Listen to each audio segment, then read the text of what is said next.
En 1966, sous le ciel brumeux d'Angleterre, l'équipe nationale espagnole abordait la Coupe du Monde en tant que championne d'Europe en titre. Euro 1964. Forte d'un effectif mêlant vétérans aguerris, ayant dominé l'Europe avec le Real Madrid, et jeunes talents au sommet de leur art, la Roja était attendue au tournant. Son style de jeu, fondé sur une technique individuelle raffinée et un esprit combatif exemplaire, incarnait l'apogée du football espagnol en club.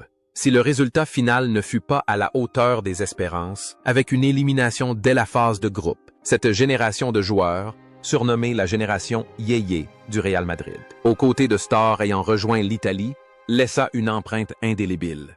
Près de 60 ans se sont écoulés depuis cet été en Angleterre, et le temps, tel un fleuve impétueux, a importé la jeunesse de ces jeunes hommes. Certains sont devenus des légendes immortelles, d'autres ont choisi une vie de retraité, et d'autres encore reposent désormais en paix. Arrêtons-nous un instant sur le parcours tumultueux de ces âmes qui ont fait naître le fier rouge de l'Espagne en 1966. José Ángel Iribar dominait les cages espagnoles en 1966. À 23 ans, ce Basque surnommé El Chopo, le peuplier, était un rempart irremplaçable. Avec sa taille idéale, son envergure impressionnante et son calme remarquable, Iribar ne se contentait pas de capter le ballon. Il régnait sur l'espace avec une rare aisance. Lors de ce tournoi, malgré l'élimination précoce de l'Espagne, Iribar disputa l'intégralité des 270 minutes, faisant preuve de réflexes exceptionnels et orchestrant la défense, devenant un soutien moral indéfectible pour ses coéquipiers face aux assauts féroces de l'Argentine et de l'Allemagne de l'Ouest. Après la Coupe du Monde 1966, la carrière d'Iribar devint synonyme d'une fidélité inébranlable à l'Athletic Bilbao. Il devint une légende vivante au stade San Mamés, détenant le record du nombre de matchs joués dans l'histoire du club pendant 18 saisons. Mais Iribar était bien plus qu'un simple joueur. Il était un symbole de la fierté basque. Son image, brandissant l'Ikurriña, le drapeau basque, sur le terrain, en 1976, alors que celui-ci n'était pas encore pleinement légalisé après la dictature, marqua un tournant historique et fit de lui un héros dans le cœur des Basques. Après sa retraite de footballeur, Iribar ne quitta pas le monde du sport, mais se tourna vers l'entraînement et la représentation du club. Sa vie fut un exemple de dévouement, loin des scandales et des paillettes. Il vécut simplement et humblement, à l'image de son style de jeu. Le calme et la constance de Iribar dans les buts semblaient refléter parfaitement sa vie. Sur le terrain, il était le gardien le plus fiable. And dehors, il était le gardien de la flamme de l'identité et de la culture de sa patrie. Iribar est la preuve qu'un grand joueur n'a pas besoin d'être flamboyant, mais seulement de sincérité et de loyauté. Aujourd'hui, à 81 ans, José Ángel Iribar vit toujours en pleine forme au Pays Basque. Il est une figure familière des tribunes du stade San Mamés, respecté par des générations de joueurs et de supporters comme un père spirituel vénéré. Ses cheveux ont blanchi, mais le regard déterminé de El Chopo reste intact, suivant du regard chaque pas de l'équipe qu'il a aimé toute sa vie. Manuel Sanchís Martínez, dit Sanchís Senior, arriva à la Coupe du Monde. 1966 au sommet de sa forme, à 28 ans. Arrière latéral à l'âme d'un guerrier offensif. Il fit des merveilles en inscrivant le premier but de l'Espagne contre la Suisse. Avec son style intrépide, agressif et techniquement doué, Sanchís incarnait l'esprit du Real Madrid de l'époque. Élégant et tenace. Il fut l'un des joueurs clés de la génération Yéyé, qui remporta la Coupe d'Europe cette même année. La carrière de Sanchís continua de s'épanouir après 1966 avec le Real Madrid, remportant de nombreux titres de champion d'Espagne. Cependant, son plus grand héritage dans le football ne se résume pas à des trophées, mais constitue un véritable chef-d'œuvre. Son fils, Manolo Sanchís, il a élevé son fils pour qu'il devienne le capitaine légendaire de l'équipe royale, créant ainsi le seul duo père-fils à avoir remporté la Coupe d'Europe avec le Real Madrid. Après sa retraite, Sanchís a choisi une vie relativement discrète, se concentrant sur ses projets d'entreprise et soutenant la carrière de son fils. Homme de famille, strict mais plein d'amour, il a discrètement posé les fondements d'une glorieuse famille du football. La force et le sens de la continuité sont les fils conducteurs qui unissent Sanchís, tant sur le terrain que dans la vie de tous les jours. Sur le terrain, il écarte les obstacles pour que ses coéquipiers puissent briller. Dans la vie, il ouvre la voie à son fils pour qu'il atteigne les sommets de la gloire. Il est de l'incarnation même du père et du mentor exceptionnel. Cependant, le cycle de la vie, naissance, vieillissement, maladie et mort n'épargnent personne. Le 28 octobre 2017, Manuel Sanchis s'est éteint à l'âge de 79 ans des suites d'une embolie pulmonaire. Sa disparition a plongé la famille du Real Madrid dans un immense chagrin. Il était non seulement un défenseur exceptionnel, mais aussi le fondateur d'une lignée prestigieuse dans le football espagnol.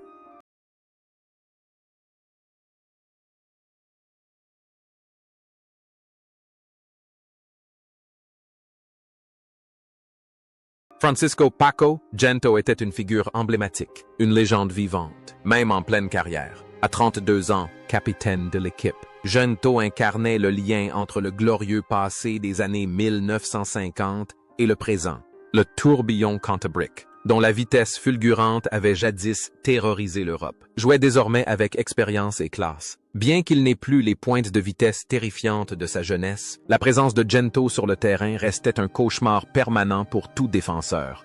Il était de l'âme, le symbole de la soif de victoire.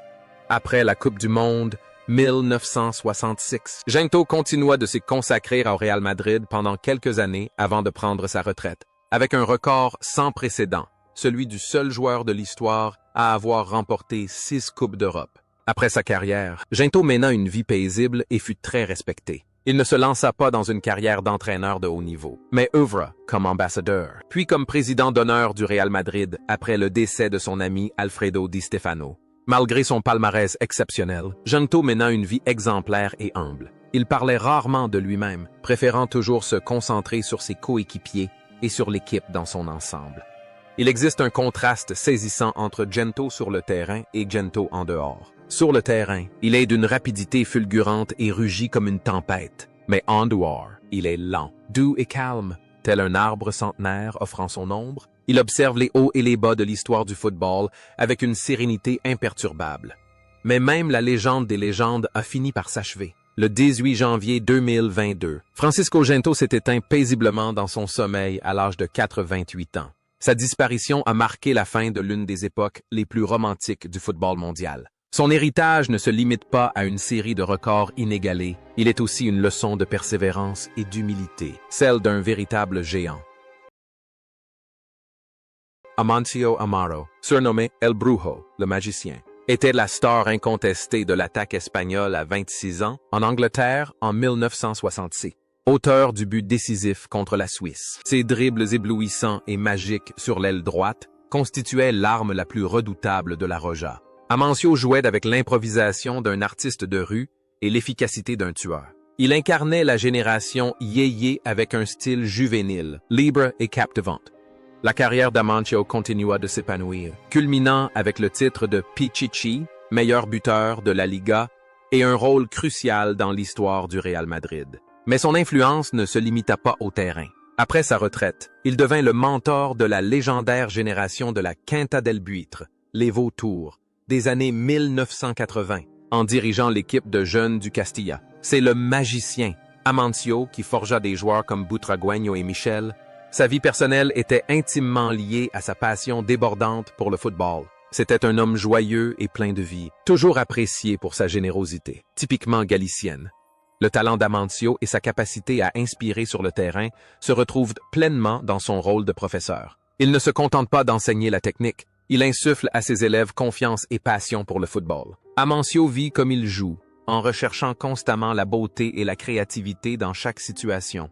Cependant, une triste nouvelle est tombée en ce jour de printemps. Le 21 février 2023, Amancio Amaro s'est éteint à l'âge de 83 ans, un an seulement après sa nomination comme président d'honneur du Real Madrid.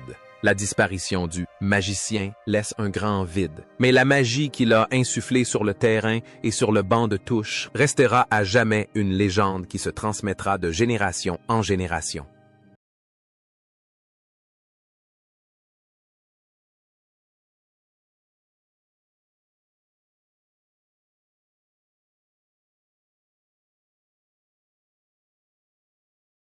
José Martínez Sánchez, dit Piri, arriva à la Coupe du Monde 1966 à 21 ans, animé d'une grande passion. Il marqua le but de la victoire contre l'Argentine, un but qui illustra son courage et son sens de l'opportunisme exceptionnel. Piri n'était pas un joueur flamboyant, il incarnait l'esprit du guerrier, le courage. L'image de Piri jouant avec une clavicule cassée ou une forte fièvre les années suivantes devint un symbole de courage, garra, dans le football espagnol.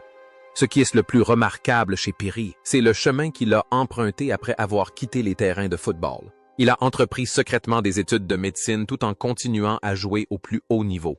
Chose impensable pour un footballeur. Après sa retraite, Piri est devenu médecin à part entière et a rejoint l'équipe médicale du Real Madrid. Il a épousé la célèbre actrice Sonia Bruno, formant un couple emblématique du monde du spectacle et du sport de l'époque. La vie de Piri est un parfait équilibre entre intelligence et force, entre le glamour des terrains de football et le dévouement discret d'un médecin. Le lien entre Piri sur le terrain et Piri en dehors est celui de la guérison et de la protection. Sur le terrain, il utilise sa force pour défendre les cages. En tant que médecin, il met son savoir au service des jeunes joueurs. C'est un guerrier au grand cœur, un héros sur et en dehors du terrain.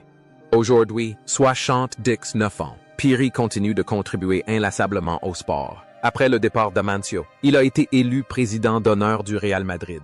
Il conserve sa dignité, son intelligence vive, et constitue un véritable livre d'histoire vivant, témoin des périodes les plus glorieuses du football espagnol. Sa vie est la preuve éclatante que les footballeurs peuvent tout à fait devenir de grands intellectuels de la société.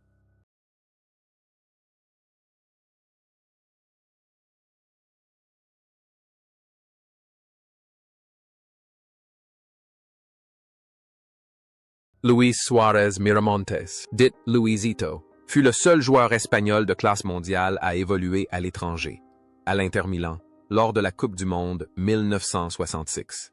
À 31 ans, il était le seul Ballon d'Or 1960 de l'histoire du football masculin espagnol né en Espagne. Sur le terrain anglais, Suárez était le maître à jouer, celui qui donnait le rythme au jeu, distribuant le ballon avec des passes longues d'une précision millimétrée.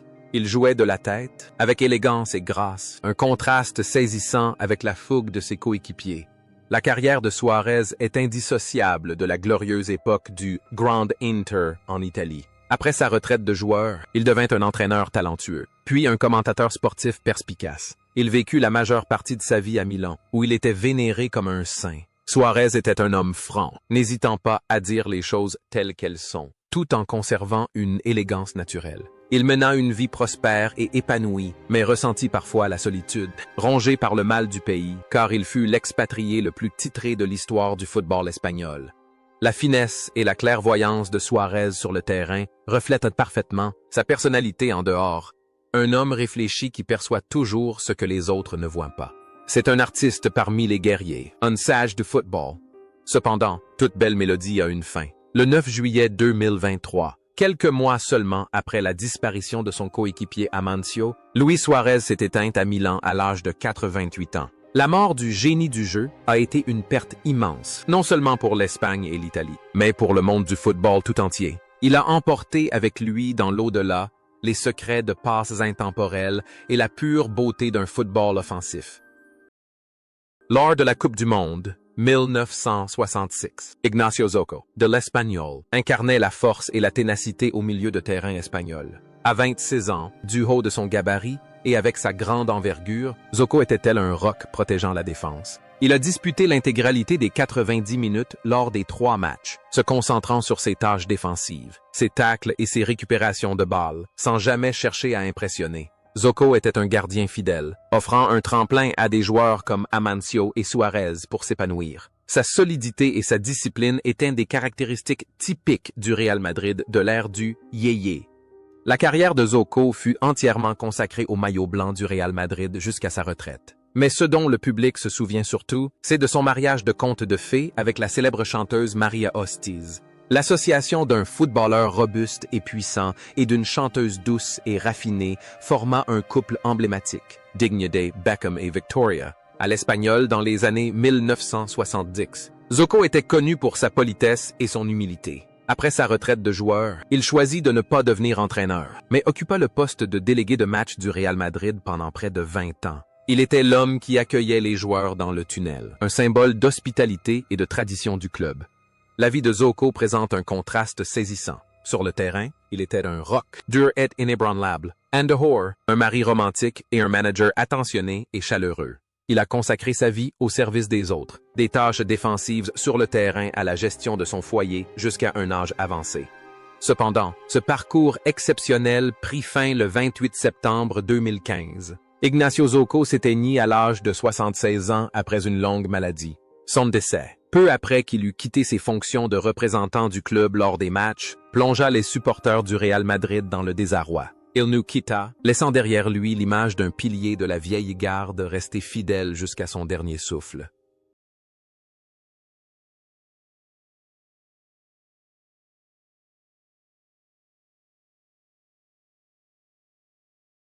Francisco Fernandez Rodriguez, dit Gallego, arrive en Angleterre en 1966 à l'âge de 22 ans. Malgré son jeune âge, il s'impose comme titulaire lors des 3 matchs grâce à son jeu puissant et son physique idéal. Gallego n'est pas un défenseur central aussi subtil que Sanchez. Il mise sur la force, la détermination et un excellent jeu de tête. Lors de ce tournoi, il est l'un des rares points positifs de la défense, un talent brut en devenir un pilier de l'équipe. Après la Coupe du Monde, Gallego rejoint Barcelone et devient une légende du club catalan. Considéré comme un géant de la défense, il est réputé pour sa ténacité et son leadership.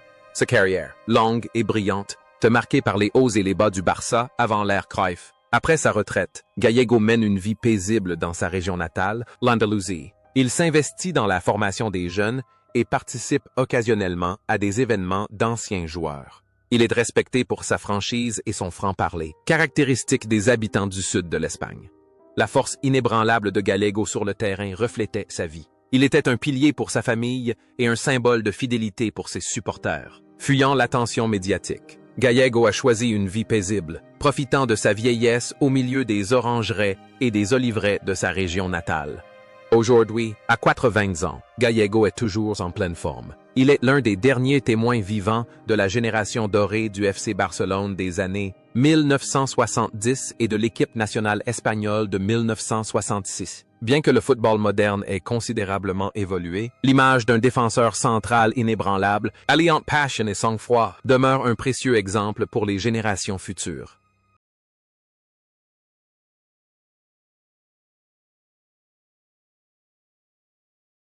Luis del Sol Cascajares, surnommé Sept Pulmoni, Sept Poumons, par les Italiens, fut l'infatigable moteur de l'Espagne lors de la Coupe du Monde 1966. À 31 ans, Del Sol était déjà une star qui s'était fait un nom à la Juventus. Il insuffla une énergie débordante au tournoi, se déplaçant sans cesse sur le terrain et assurant la liaison entre la défense et l'attaque. Malgré l'élimination précoce de l'Espagne, la combativité et la ténacité de Del Sol lors des 2 matchs qu'il disputa restent indéniables. Il incarnait à la perfection la technique espagnole et la rigueur tactique du football italien. La carrière de Del Sol fut un parcours glorieux à travers 3 grands clubs, le Real Betis, le Real Madrid et la Juventus. Il fut le premier joueur espagnol à connaître un tel succès en Serie A. Après sa retraite, il retourna dans son club de cœur, le Real Betis, où il occupa diverses fonctions, de secrétaire technique à entraîneur. Il est considéré comme le plus grand joueur de l'histoire du Betis, une véritable icône de la ville de Séville. Sa vie fut marquée par la simplicité et l'humilité. Il a toujours refusé les éloges excessifs et préférait qu'on se souvienne de lui comme d'un homme qui a toujours tout donné pour son équipe. La persévérance et le dévouement dont a fait preuve les 7 poumons sur le terrain reflétaient sa personnalité en dehors. Il s'est consacré corps et âme au football, à sa famille et au club qu'il aimait. Véritable trait d'union entre les cultures footballistiques espagnoles et italiennes. Il a ouvert la voie à de nombreux joueurs souhaitant évoluer à l'étranger. Le 20 juin 2021, Luis del Sol s'est éteint à l'âge de 86 ans. Sa disparition a plongé le monde du football dans une immense tristesse. Les supporters du Betis et de la Juventus se sont recueillis devant son cercueil, rendant un dernier hommage à une légende qui a consacré sa vie entière à la course et à l'excellence.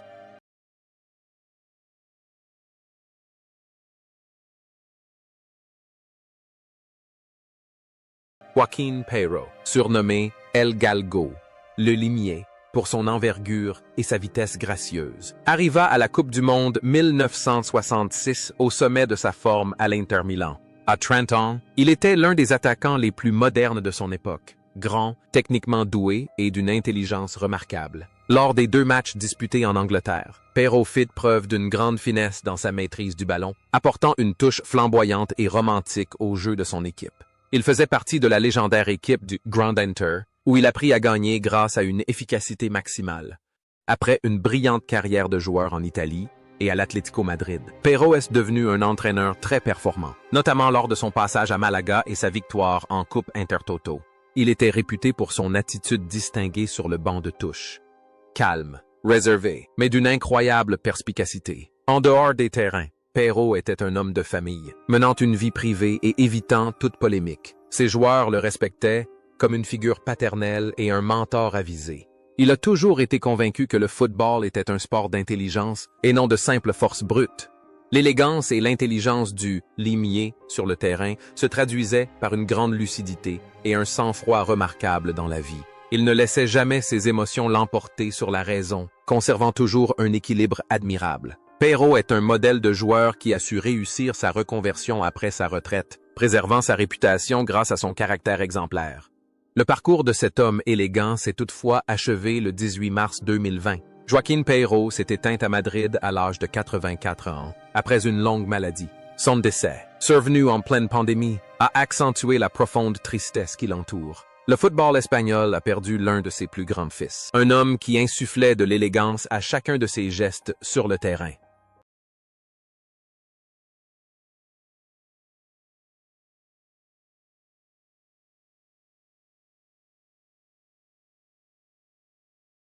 Severino Reja fut un cas unique dans le football, un joueur fidèle à un seul club durant toute sa carrière. Lors de la Coupe du Monde 1966, à 27 ans, il était le latéral gauche numéro 1 de l'Espagne. Reconnu pour sa vitesse et ses montées offensives sur l'aile, une qualité relativement nouvelle à l'époque, Reja apporta du dynamisme à ce flanc lors des 2 matchs qu'il disputa. Il fut un membre clé de la génération dorée du Real Saragosse, surnommé Los Magníficos, les Magnifiques.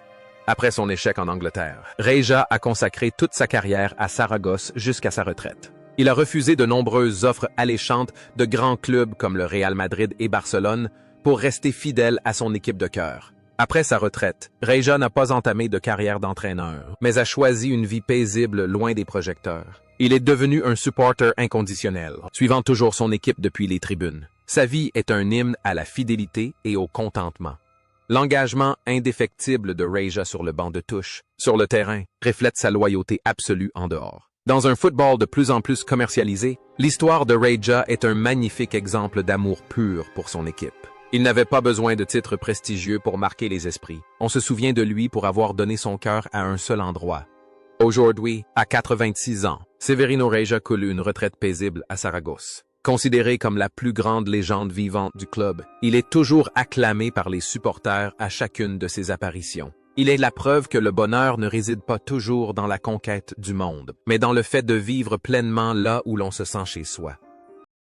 Marcelino Martinez Cao, plus communément appelé Marcelino, arrive à la Coupe du Monde 1966 en héros national, 2 ans auparavant. Son but spectaculaire de la tête contre l'Union soviétique avait offert la victoire à l'Espagne à l'Euro 1964. Cependant, en Angleterre en 1966, il ne disputa qu'un seul match et ne put réitérer cet exploit. Néanmoins, son talent d'attaquant redoutable, son excellent placement et son jeu de tête lui valurent le respect de ses adversaires. Avec Reja, il formait l'un des fleurons des Magnifiques de Saragosse. La carrière de Marcelino a été fortement perturbée par les blessures, le contraignant à une retraite prématurée à l'âge de 29 ans. Cependant, sa vie après le football a été très épanouissante. Il est retourné dans sa Galice natale, menant une vie simple auprès de sa famille. Sans ambition de pouvoir ni de gloire, il trouvait du bonheur dans les plaisirs simples du quotidien. Il raconte encore aujourd'hui à ses enfants et petits-enfants l'histoire de son but en or de 1964, non pas avec arrogance, mais avec la douce fierté de celui qui a marqué l'histoire. Le coup de génie de Marcelino sur le terrain contrastait fortement avec sa vie paisible. Il avait mis toute sa gloire dans cette tête, des années auparavant, avant de choisir de se retirer et de vivre comme un homme ordinaire. C'était un héros sans cape, un homme qui avait fait la joie de toute une nation, mais qui avait choisi la solitude. Aujourd'hui, 84 ans, Marcelino vit dans sa ville natale, Il est toujours en pleine forme et d'une grande lucidité. Les supporters espagnols continuent de citer son nom lors des grands tournois nationaux comme un symbole de chance et de gloire. Il est une légende vivante. La preuve qu'un moment de gloire peut marquer une carrière, mais que c'est l'attitude qui forge une personne.